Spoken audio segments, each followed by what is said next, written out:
दोस्तों नमस्कार आदाब। मैं आपका दोस्त और होस्ट तकमील अहमद आपके अपने यूट्यूब चैनल बद इन टांडा में आपका स्वागत है। जैसा आप जानते हैं बद इन टांडा यूट्यूब चैनल में टांडा की हलचलें मिलती रहती हैं। इसी सेगमेंट में आज हम बात करने चल रहे हैं टांडा ब्लॉक के खासपुर में। आप जानते हैं कि बहुत जल्द ही अमकी उत्तर प्रदेश में पंचायती व्यवस्था के चुनाव होने वाले हैं।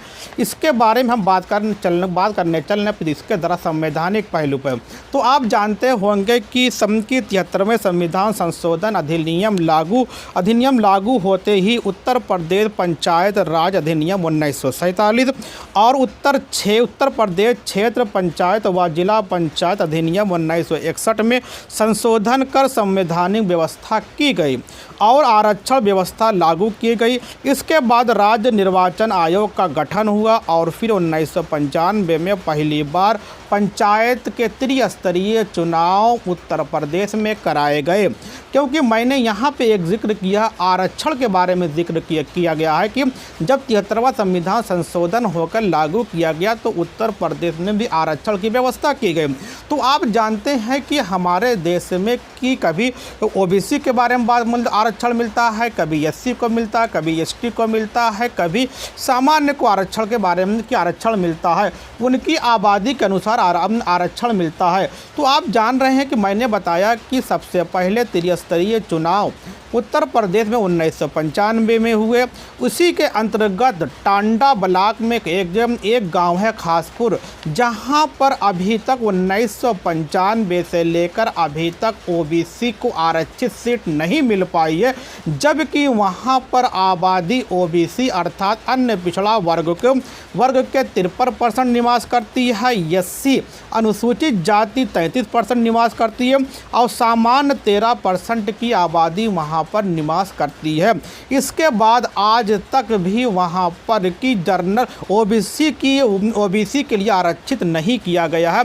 इसी के संदर्भ में एक का नाम है कि इसरार अहमद ने हमको ये सूचना दिया है कि लगातार 1995 में व्यवस्था लागू होने के बाद अभी ओबीसी की व्यवस्था हमारे ग्राम में नहीं की गई है। इसी को लेकर उन्होंने आपत्तियां दायर की हैं। उन आपत्तियों को मैं आगे आपको बता दे रहा हूं। तो त्रिस्तरीय पंचायत चुनाव में आरक्षण को लेकर पिछड़ी जाति के प्रधान पद के प्रत्याशी ने जिला पंचायत राज अधिकारी के समक्ष अपनी शिकायत दर्ज कराई और साथ ही साथ ब्लॉक टांडा के खंड विकास अधिकारी के पास भी अपनी आपत्तियां दर्ज करा दी हैं। उनका कहने का मतलब ये है कि ग्राम सभा खासपुर ओबीसी बाहुल क्षेत्र होने के बाद भी 1995 में त्रिस्तरीय पंचायत व्यवस्था लागू होने के बाद भी आज तक ओबीसी के लिए ग्राम पंचायत सदस्य के लिए आरक्षित नहीं किया गया है, जबकि क्षेत्र में ओबीसी 53% है, एससी अनुसूचित जाति 33% है, सामान्य 13% की आबादी निवास करती है। पिछले चुनाव में अर्थात जो 2015 में चुनाव हुए थे उसमें पिछले चुनाव में सामान्य महिला के पद पर चुनाव कराया गया था। इस बार त्रिस्तरीय चुनाव पर पिछड़े वर्ग के आधार पर कराने के लिए सूची निर्गत की गई थी, लेकिन दोबारा आरक्षण परिवर्तन कर ग्राम सभा का आरक्षण अनुसूची की श्रेणी में कर दिया गया है, जो न्यायोचित नहीं है। ये किसने बताया है मुझे? इसरार अहमद ने ग्राम सभा खासपुर का आरक्षण पिछड़ा वर्ग कर चुनाव कराए जाने की गुहार लगाई है। उनका कहने का मतलब ये है कि इसरार अहमद अंसारी जो पूरा वो ओबीसी के अंतर्गत आते हैं।